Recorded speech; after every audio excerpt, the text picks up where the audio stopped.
essas eleições de 98, elas vão ser um momento decisivo para o Brasil dizer o que é melhor. A privatização ou a estatização. Porque no final do primeiro mandato de Fernando Henrique Cardoso, ele faz uma coisa completamente a contragosto, mas que tinha a ver com o seu pensamento ali agora, com seus novos amiguinhos Tony Blair e Bill Clinton, que era a privatização, sobretudo, do sistema telefônico. Telesp, Telerge, assim por diante.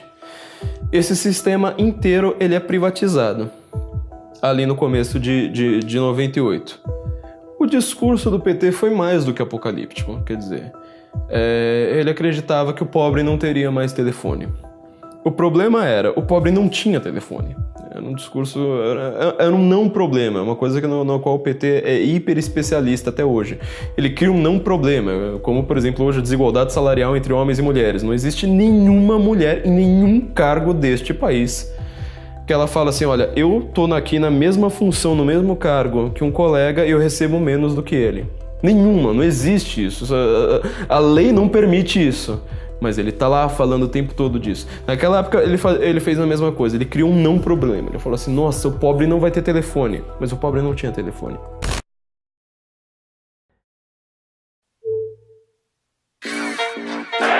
Aí o lançamento para a área brasileira. Olha o que aconteceu.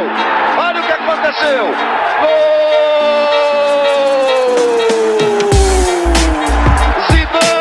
Vem aí novas medidas para combater o nosso vergonhoso déficit público, que cresce como uma bola de neve. Essa reforma da Previdência não pode ser delongada, pode demorar, porque ela ajuda a consolidação da economia brasileira. Depois de 4 anos de governo FHC, o Brasil estava pronto para entrar em recessão. O clima era de ansiedade. Apesar do sucesso do Plano Real, ainda havia medo de que a inflação voltasse. Ninguém sabe!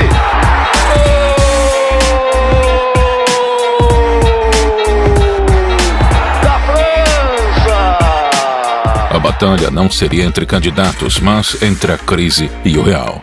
A população ia eleger o candidato que passasse credibilidade e capacidade de lidar com a recessão.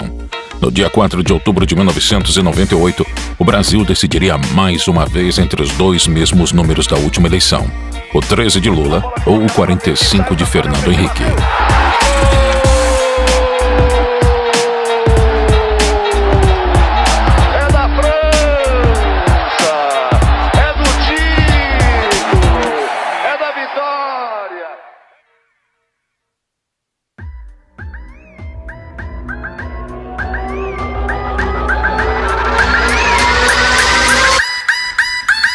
Prometo manter, defender e cumprir a Constituição.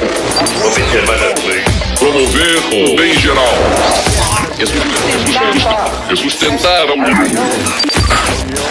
A integridade e a independência do Brasil.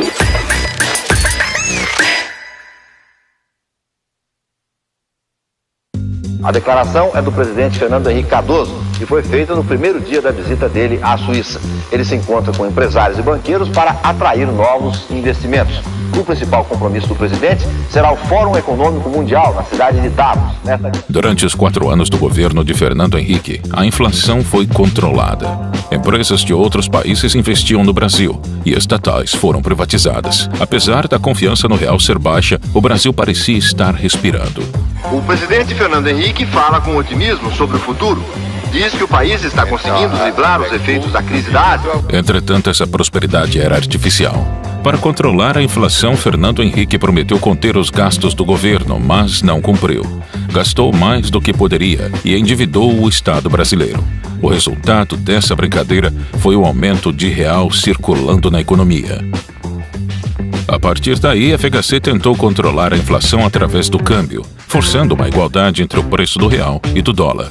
Só que para manter essa igualdade, ele precisava vender dólares, e para vender dólares era preciso ter uma reserva da moeda americana no Banco Central. Essa reserva de dólares era a chave para a estabilidade econômica. Queimar as reservas mantinha o real estável e garantia a confiança dos brasileiros. Mas manter essas reservas também era importante para que os investidores estrangeiros e seus dólares permanecessem no país.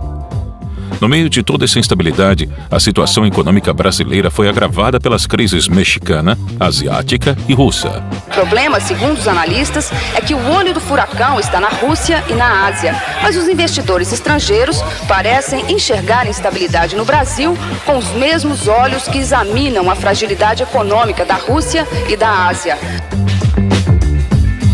E era nessa crise que PT e PSDB disputariam a presidência do país.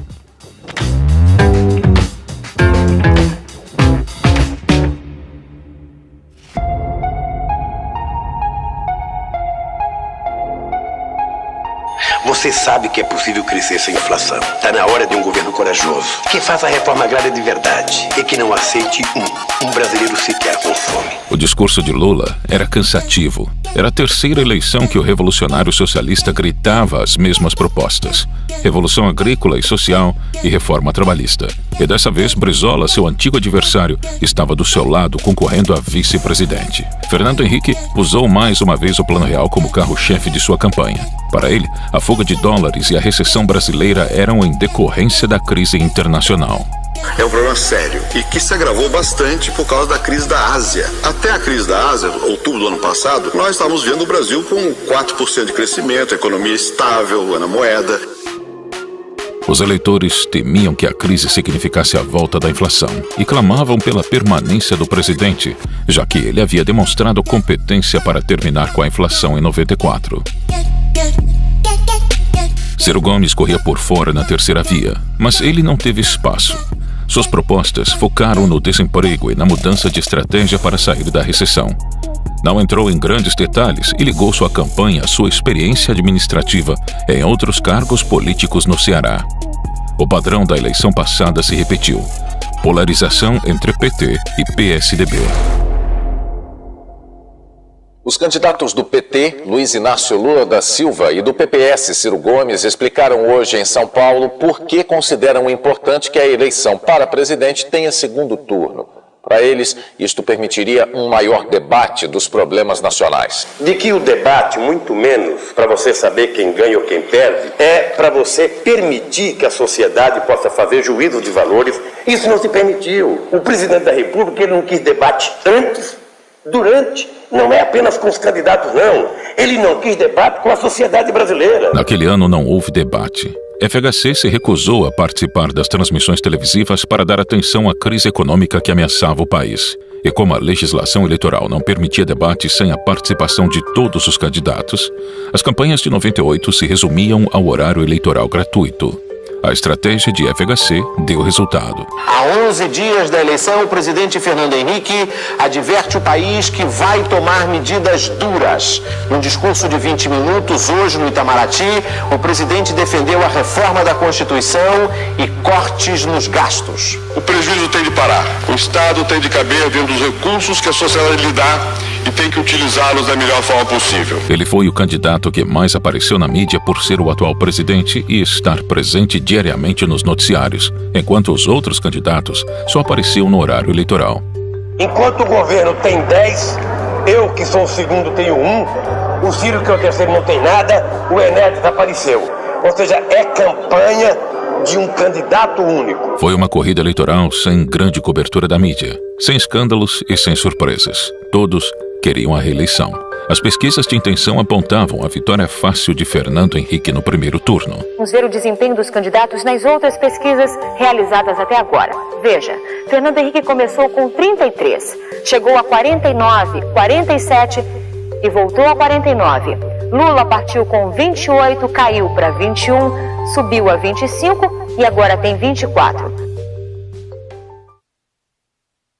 O voto nas próximas eleições. Quase 60 milhões de brasileiros votarão através da urna eletrônica. Vamos saber como? Primeiro você vota em deputado federal. Digite o número do candidato. 4 algarismos. Aparece na tela número, nome, foto e o partido. Você confirma o voto apertando a tecla verde. Depois deputado estadual. Em Brasília é deputado distrital. São 5 algarismos. Você tecla confirma. Tudo certo e você confirma. Tecla verde. Você votou e fortaleceu a democracia. Voto eletrônico.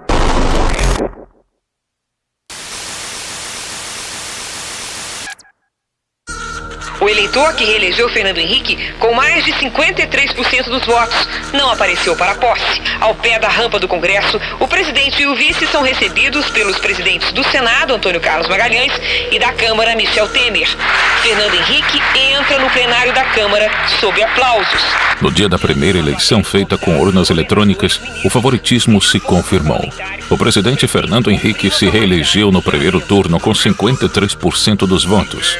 Lula recebeu 31% e Ciro 10%.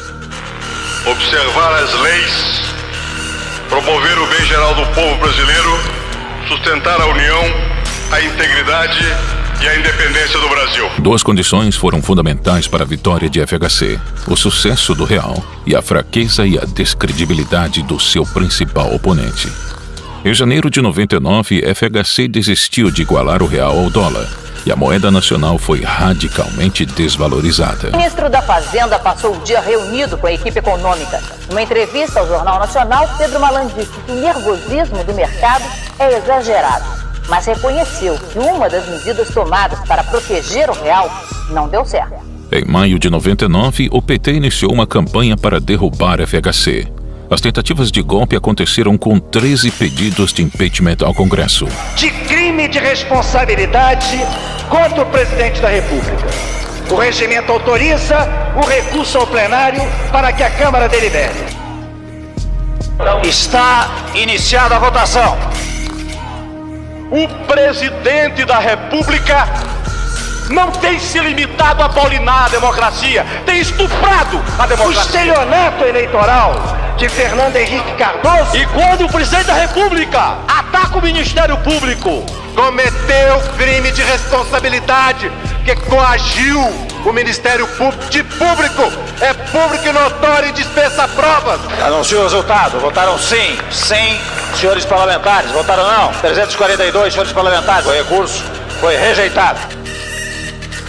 Apesar disso, o pior ainda estava por vir.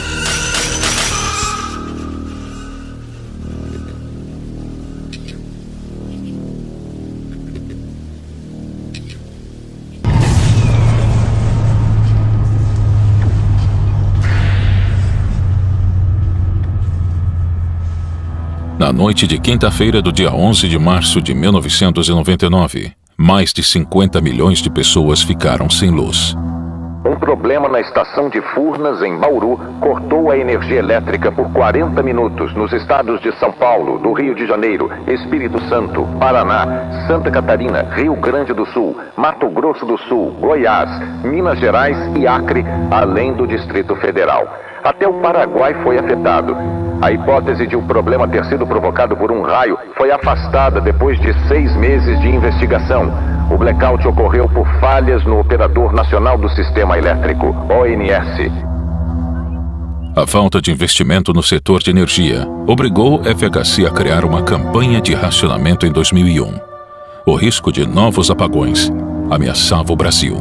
Com esses números, o mês de julho não vai haver apagão. E se continuar assim, vamos superar essa crise sem nenhum apagão. Além da economia de energia, uma outra preocupação é com o nível dos reservatórios.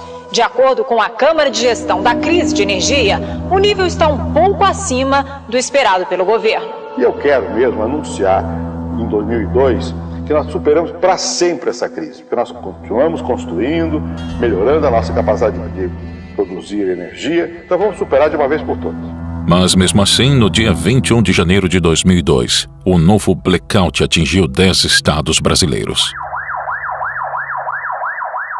1h35 da tarde, o começo de um dia de caos em São Paulo.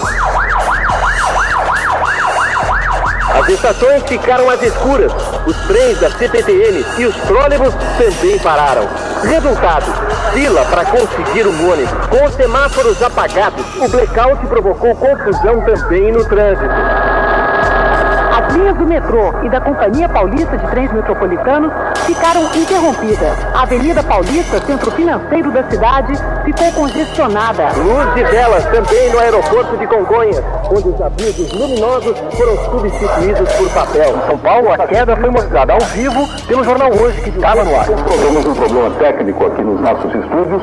Em Vitória, Espírito Santo, a falta de sinais provocou acidentes num cruzamento. 3 pessoas ficaram feridas. Em Campo Grande, Mato Grosso do Sul, acidentes em vários cruzamentos.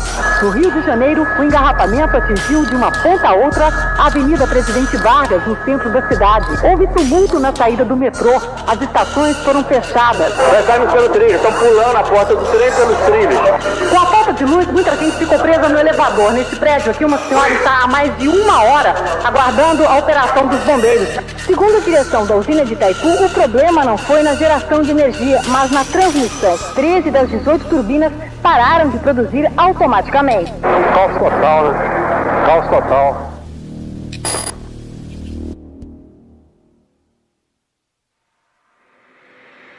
No segundo mandato de FHC, a recessão econômica se agravou com a crise mundial. O efeito dominó derruba os outros tigres, atinge o mundo inteiro. O real foi desvalorizado e a inflação ressurgiu, apesar de não alcançar os índices anteriores. O Brasil teve de recorrer ao FMI para conseguir empréstimos. Com a crise batendo na porta mais uma vez, a popularidade de Fernando Henrique diminuiu drasticamente e ele já não poderia concorrer novamente em 2002. FHC estava fora do jogo político. A esperança para 2002 tinha um novo nome.